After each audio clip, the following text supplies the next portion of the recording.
Excellent, and welcome to the Truth in Telecoms podcast. We are excited to have a guest we were planning on, but Robert basically responded to us on LinkedIn, so there was no excuse. We had to get him on the Truth in Telecom podcast.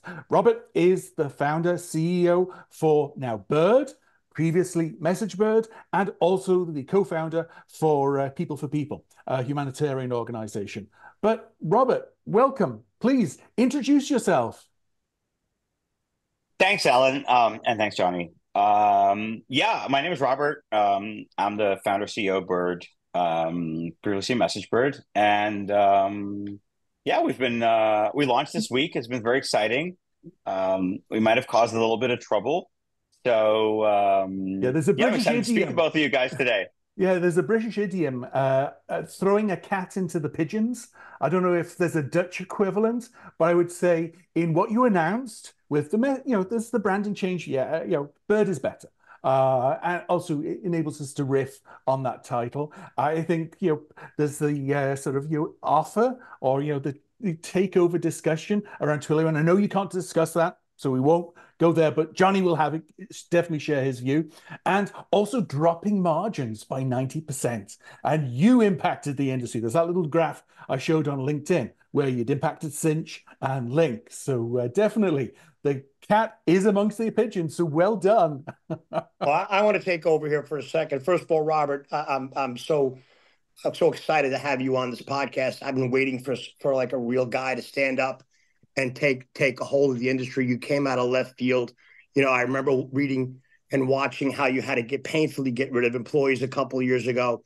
I also understand how important and powerful it is to go through Y Combinator. I know from 2014 to 2019, Sam Altman was there. He was the president. I know that group. I totally understand what you've built. I know you've been quiet for the last 2 years because for the last 2 years, I've been asking people like, where's MessageBird? I've even said it on a couple of podcasts. And then you come out swinging. And I got to tell you, it was the most exciting thing that the industry needed. And you came at the right time. Obviously, we've been covering Twilio for a while now. And the reporter basically said, oh, I don't know how they can afford a $13 billion market cap because it's not worth $13 billion because there's $4 billion in the bank. And if you get down to the numbers, and when you're spending $250 million per quarter on marketing, which is mainly COGS that a lot of people don't understand, especially on Wall Street, and you're burning $140 million in losses, plus you've gotten rid of 37% of your workforce in the last 15 months, where's the profitability? So why hasn't anybody come in since last April when the first activist investors come in? Because there is no buyer at the end of the day for Twilio. Now, we see AWS in our stuff all day long. They're looking. It was built on AWS. They're probably trying to pick it out for a song. So when they're saying, can Bird buy Twilio? Absolutely, you could buy Twilio. And I know why, and I know the people and the groups behind you. You don't have to elaborate that.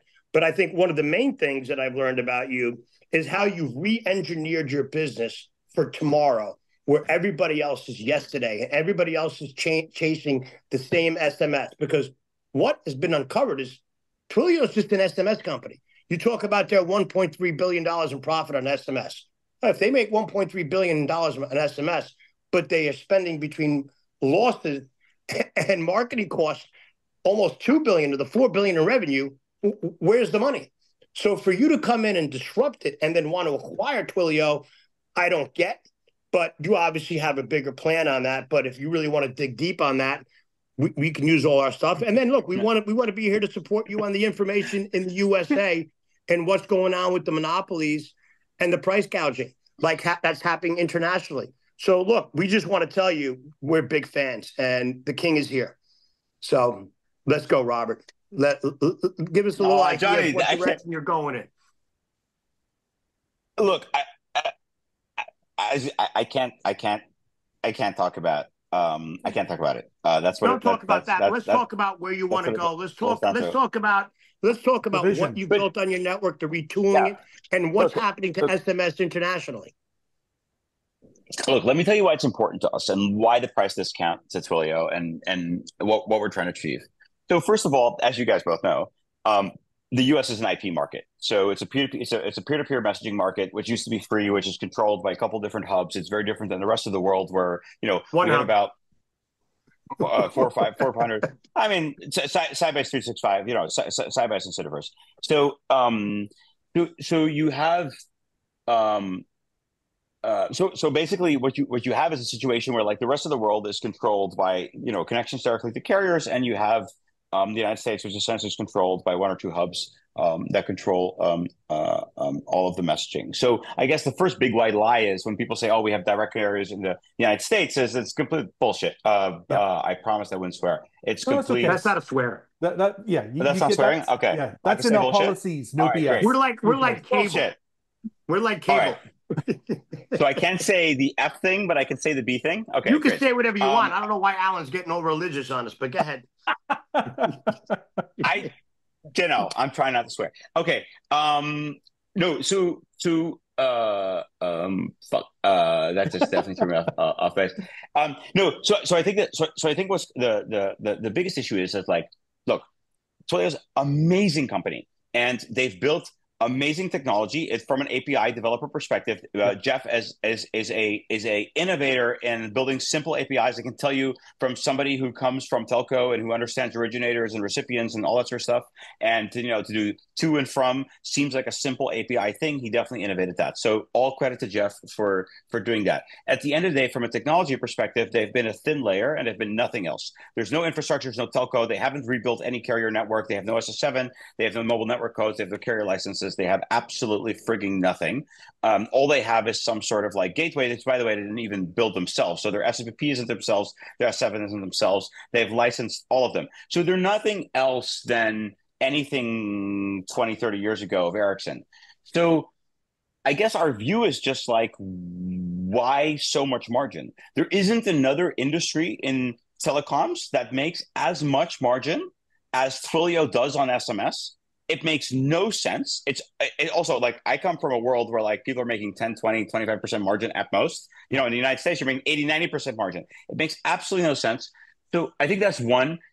I think two, the evolution's also, like, we're sort of moving beyond, like, the first data, let's say, like, 2008, I guess it started 2007, but, like, let's say the 2010 to 2020 was all about APIs. It was about unleashing hardware to infrastructure.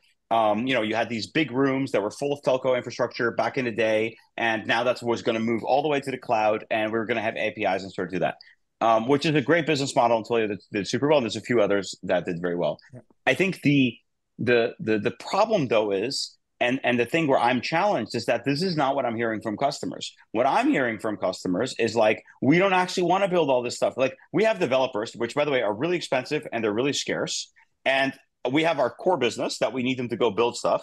And what we definitely don't want is for my developer team to go build a bunch of APIs and then, spend months and months and months building stuff. Now, this was a thing when we had the big room. So when we had the big room, we had all the service, we had all the infrastructure. There was a need to have APIs to basically take that cost and basically abstract it into an API layer.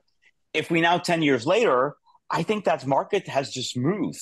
And I think we're all us too before, like, we're all trying to get stuck because we're used to the margins we're making. We're used to the profits we're making. So we're used to all of these sort of things. But if you truly look at what customers want, and if you truly look at the markets, then it makes absolutely zero sense to be charging as much money as the aggregators in the SMS and voice space are charging today.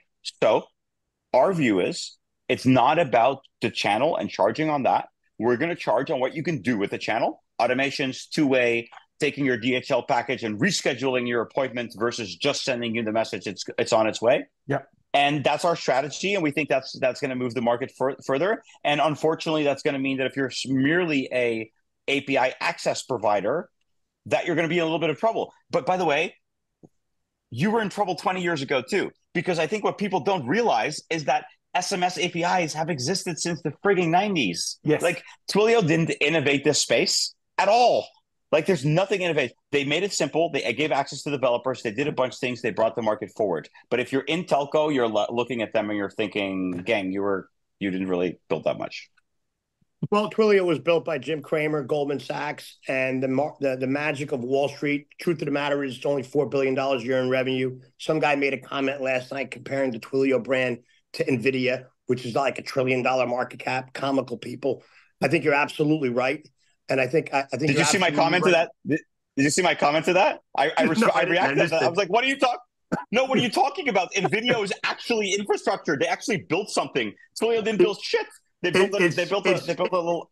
It's mind-boggling. Well, and look, I love where you're going. I especially love the payment side of it. Look, I know from some studies and stuff that we've been getting, PayPal's having a lot of problems on the payment side with AIT. I believe identity and some of the stuff that we've been looking at, because we're looking to find a solution, is some of the challenges that you're going to may face in the USA. So obviously we want to be here and share all the information, but you're absolutely correct. And the truth is the industry's gone in reverse. Twilio went from an $80 billion market cap. You had a $200 billion market cap between Twilio, RingCentral, Cinch. You can name them all. Now it's down to what? Market caps are gone. Wall Street's almost dead on it. And look, you all benefited. You benefited too. I watched your video in 2016. You were basically, because I know I was involved with Crazy Thorsten and Tintech, you had basically where Tintech kind of like a little bit different. You all had the same thing, but you evolved. You spent the last 2 years digging up, coming back. You've raised $1 billion at a $3.8 billion valuation. People are behind you. I know they're behind you because you wouldn't be beating your chest if they weren't. So look, I think some of the conversations we had prior to this revolving the destruction of SMS is something that we've been screaming about. I'd like to hear a little bit about your thoughts on what's happening worldwide and what the brands are seeing, and do you see that being solved? It's super tough. Like it's very, look, there's I love talking this subject. It's like, so international, a few trends. First of all, what the US did well and what internationally they didn't do well is that, and that by the way wasn't on purpose. There was no like smart person thinking of this, but it just in effect happened, is that the US was cheap. And because it was cheap, it created a lot of volume of messaging, which created a market. In the rest of the world, the contra happened. So I will never forget, and I won't mention them because they're my main carrier, so they'll be really mad if I mention their names, but you can guess who it is. Tell me 2013, 14, and they were like, SMS is an end-of-life product for us, so we're raising price. And I'll never forget Boardroom. Like I went, I was 2-3 years into my business. We were very fortunate. We were growing very fast. And this was my lifeline. I was like, you guys are crazy. You're missing the market. You're missing the whole point. This is going to blow up. Look at what happened. Apps, 2FA, this was at the high days of iPhone was still growing. Android was still growing. This is at the high days of it. And these carriers were raising prices versus lowering prices. And what they created was a market where fraudsters were left alone. So, it didn't matter at one point anymore what you did. You had carriers working together with fraudsters, and they would get kickback fees if they would do it. And the past 2 years, I don't know if you know, there's been this whole thing about inflated traffic, where basically what people are doing is they're going to a lot of the brands' websites and they're trying to inflate traffic by just generating 2FA password codes into certain markets and certain carriers. And the carriers are basically working together with these fraudsters, and they're giving it back. Now, and people like us are completely like, we can't do anything. Like, we're the gateway to the brand. So the brand is like, hey, Bird or MessageBird, why are you not protecting us? We're like, but we can't do anything because we don't control your access layer to your website. So we actually can't do anything. And by the way, it's hard to block because these are sometimes legitimate carriers that are actually working with. So I've seen the industry in the past 13 years evolve to something potentially not so positive. On the flip side, when I started, I was kind of at the tail end of the voice market. I founded in 2011, so let's say that's kind of the tail end of the voice market. Obviously, that was a big fraud market back in the day. So we saw that same sort of thing happen there. It's such a shame. If I'm really honest, if you speak to my heart, SMS, it might not be sure. SS7, also, it's not the safest. It's all true. All the stuff, all the negative stuff, it's all true. But let me tell you what's also true.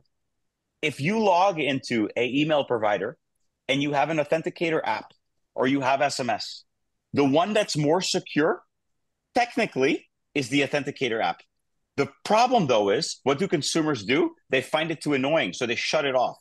So actually, the one that's more secure is SMS, because even though, yeah, you could spoof SMS, you could rip it from the network, you can do all these sort of things. At the end of the day, it's actually is a two-factor authentication method that shows up on your phone and that you're able to log in straight away and get into it. So it's such a powerful mechanism people don't understand. Also, by the way, SS7 and the telco network, one of the most reliable networks in the world, more reliable than the internet. Like for like the nerds in telco back in the day, let's not forget these are reliable sources. So I don't know, I could talk about this forever. I guess the point is it's just unfortunate because I'm seeing the market go down. Yeah. And sure, we're going to benefit from it because we're going to bring our margins to zero. And we've built, a CRM and marketing automation. We've built a bunch of tooling where it's much more about what to utilize with the channel. And we're going to bring the industry forward. But as somebody that comes from the industry and that built all the tech, and yeah, it's unfortunate because there could be a world where it could be a more powerful channel than email. And this is coming from, by the way, a company that owns Sparkpost, which does 40% of the global B2B email. So email is an important tool, but SMS is an important tool too. It's just such unfortunate that the carriers don't get it. And it's so unfortunate that nobody blocks these frigging fraudsters, and they should all go to jail. Interpol should chase them, arrest them, and send them all to jail forever. Exactly.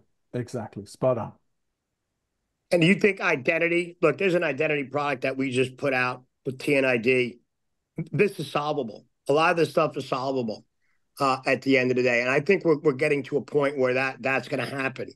Because it has to. Because, look, I've heard there's meetings at Mobile World Congress, 28 companies basically talk about we can't stop doing it. They can't stop doing it because their revenues are going this way. Now they're chasing their tails. And a lot of these are publicly traded companies. A lot of these are big companies. They can't stop.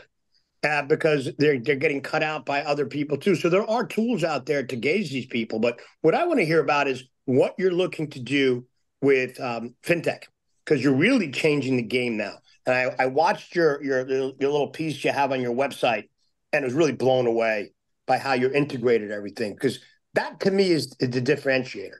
Because fintech is still looking at 40 times multiples. So I kind of see what you're doing. Kind of give the audience out there an idea of why you're different, because I have a feeling in about a year everybody's going to be trying to do exactly what you're doing. Matter of fact, I'll bet my right finger that everybody's going to be chasing you starting now. So just give us an idea on how you've integrated that and what changed that. What was that light bulb? When did that happen? I think it's disparate data and disparate platforms. So I would say the big white lie of sort of the CPaaS industry was the fact that like everybody was selling a singular platform, but what you got was disparate different APIs. So if you integrated, let's say, a provider on an API and you wanted to move to voice or you wanted to do anything else, you'd have to like rebuild and reintegrate. So but that's not what they sold. They sold single platform. No, we have one platform and we give you access to all these things. So I think the evolution of that is the actual singular platform. That's what we're trying to promise, like an actual singular platform. That's the vision. I started rebuilding 2.5 years ago from scratch. I rebuilt all of the technology with a vision that like, hey, the market's going to move and we better be there. And what do we, first principles, what do we actually believe? What are we hearing from customers, and what do we believe the market's going to go versus what everybody's talking where it's going to go? So we tried to execute on the singular platform. But the same is with payment data, that it's disparate. So you're collecting payment information and you're collecting any type of contact information. And what people don't realize is these things aren't tied together. So if you have, Adyen or Stripe in Salesforce or any type of CRM, what people don't realize is that it transacts the transaction. It doesn't transact the data. The data is actually not integrated together, which to me is like the craziest thing in the world. Similarly, if your point of sale in a retail shop, that actually doesn't sync with your CRM. So if you think about, I'm from Amsterdam, and we have lots of small shops, and we have butchers and bakeries and all that sort of stuff, and they don't know who I am. They have no record of that. I order the same sandwich and the same coffee every single time. Yet they don't know that. Yeah, the guy behind the counter knows because he knows my name, but he doesn't know that from a CRM perspective. And so there's all these silos of data, and there's all these behavioral changes that are happening. And our whole view is that that should be a single tool that holds that information. Now, how that relates to messaging is entry points of communications. So the vision is very simple. There's an entry point of communication, which is either physical, you walk into a store, it's email, SMS, voice, or payments. And you get the long tail of channels, but those are the key ones. So there's always any business talking to a consumer talking business is happening over all of these channels. So we want to own those channels. So that's why we bought SparkPost. That was the thesis on buying SparkPost, largest email company in the world. That's why we built our own carrier network. That's why we have super close relationship with Facebook on WhatsApp, because as much as I want to buy WhatsApp, it's going to be kind of hard. You talked about one company to buy, the other one might be a tad little bit more expensive and popular. They're not selling that one. No, that's going to be kind of tough. So we better partner really closely with them.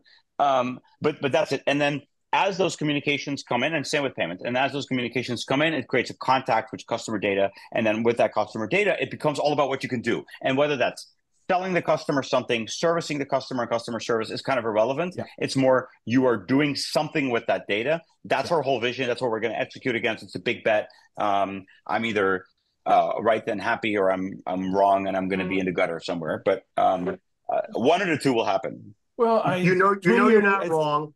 You definitely know you're not wrong because you raised money on it. You're 100% right, because what you don't want to be is a CPaaS company, because it's done. So you want to differentiate yourself. CPaaS is done. I agree with that. CPaaS is over. Alan doesn't even use the word. He uses programmable telecom. So Alan is somebody. Yeah. So I don't know if you know Alan. Like I said, Alan's run the biggest hackathon outside of Twilio, programmable telecom, tens of thousands of hackers for years with TAD Summit and TAD Hack, and he's a legend himself. But you're preaching to the choir with him at the end of the day. But hey, look, let's go hack something. Look, we're super excited. We think we found our next generation. We'd love to have you back on. We'd love to have you take a look at some of the innovative companies that we've put forth at TAD Summit. We view you as an innovator. We view you as part of our group. We're adopting you, whether you like it or not. And if you look at some of the companies, we've adopted you. I mean, you look at our companies called Webio. You look at Strolled, what they're doing.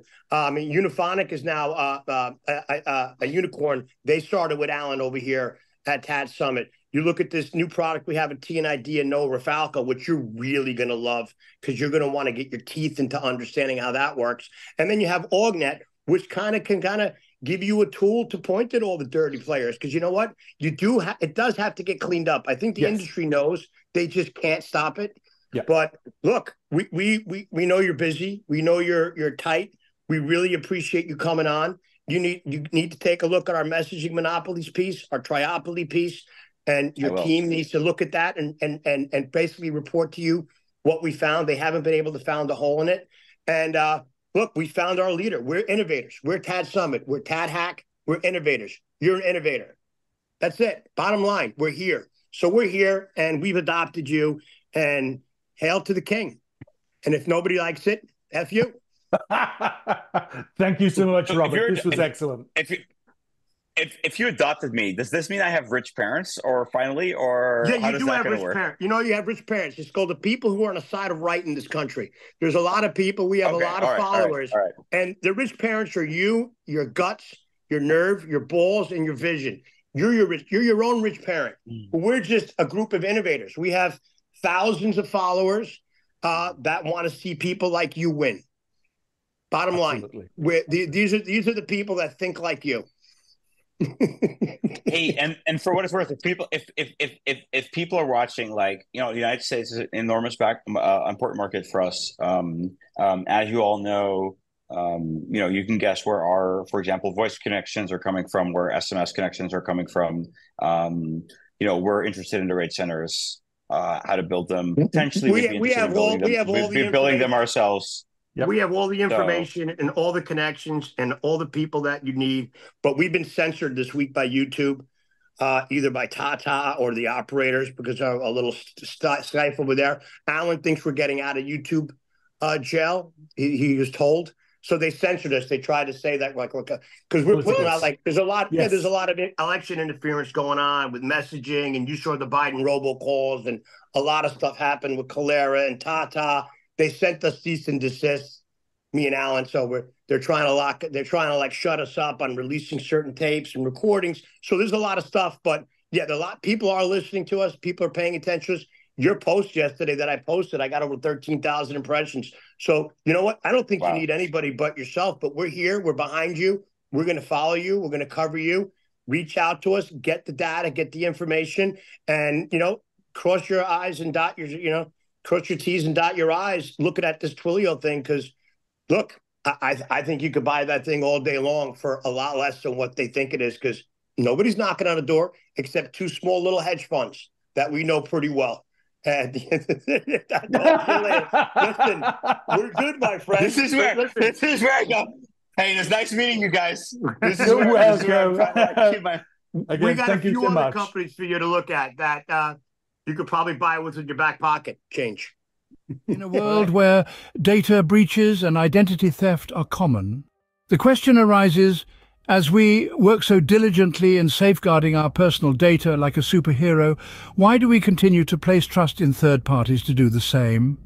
Often that effort we invest deemed useless when those same entities fail us continuously with data leaks, breaches and hacks. Do scams, fraud and identity theft happening to your aging parent or minor child strike terror in your heart? It should. Trusted Communications has been under siege by fraudsters and is getting worse. As threat vectors increase, so do the tools used by the nefarious. AI and deep fake use will go far beyond the novelties of today. Hackers continue to target centralized data warehouses, ironically attempting to protect our out-of-date personal data. As we further increase our dependency on internet-connected devices called IoT, the more of your personal information and habits is available to harvest. When armed with this myriad of sensitive personal information about you and your habits, the calculated social scams begin. Plagued by fake company web links called phishing attacks are inside of texts and emails. All threats increase exponentially as increased AI use dawns over the horizon. The trust between two parties in this now massive digital world only became more suspect when the telecom companies labelled all, even valid communications, as scam-likely. Now, within this digital era, is there new tech may help save us? One that can provide us the tools to take back our identity and provide a path to trusted communications? TNID Trusted Number ID is poised to be a source of truth, pillar of security, and rebuilder of communications, providing the technology to eradicate the ever-growing spam and robocalls of today, empowering the people with simple and relatable technology, always striving to provide robust security without compromising on user convenience. Imagine now using your telephone number as a passkey, where you're in control. You decide who you share your personal data with. Self-sovereign identity lets you control who can see your information and who can't. So verified identity attached to a telephone number is like a magical internet key that keeps your online stuff safe, allows sharing and signing up super easy, and puts you in charge of your privacy, security and data. Made possible thanks to the security and transparency provided by blockchain, a revolutionary new way to transact in a trusted environment. Your mobile number, now more than just a telephone number. It's become your unique instant identifier, a security device with SMS, basically. A digital passport that you use but have no real control over. Why do others ask you to block numbers you don't recognize? But ask yourself how often that gets hacked, if ever, when you control it. The only problem is you haven't had a way to claim it until now. Yes, you got it right. The essence of this approach lies in fusing a self-sovereign identity with a phone number, making it a globally distinctive identifier, managed by you, the user, and then forged with a verified identity that mints the number, making it the most unique identity on the planet. This groundbreaking approach enables self-managed security and privacy that's on a whole new level, introducing the first way to claim and validate your telephone number with your digital self. TNID Trusted Number Identity. But it doesn't stop there. This new world of identified users paves the way for a reputation-based providing trust. a community built on a stakeholder system which is used to create a verified credential and join with others to boost reputation value for each user. Every staked user then verifies relationship, records and self-manages consent with the business, and finally creates and shares with like-minded groups. This is not a solitary journey. It's a collective effort, leveraging the power of consensus amongst a community of users, which provides a trusted source of truth. Each user contributes to the overall security, making the system stronger and resilient than any other. This is a groundbreaking approach to safety and confidentiality, benefits the financial industry and beyond. Text Protect, a spam-killing solution, joins the strength of blockchain cryptography with the familiarity of telephone numbers, forging a distinctive yet self-governed identity solution. This provides users the tools to trust communications from verified connections, placing the ability to block or consent to calls, texts, or emails based on personal preferences. The time for action is now. It's the ideal time for you, the protector of your family and your community. Stop complaining about the problem and start to solve it. Embrace this revolutionary technology for security, privacy, and protection. The time to take back your identity starts with a few simple steps. Creating your profile, validating your identity, and set your settings of what you want to consent to and from who. Our goal is to empower you. It's time to reward the trust placed in you by your family, ensuring you fulfill your promise of security, privacy, and protection, because every message is a promise of trust. Secure that promise.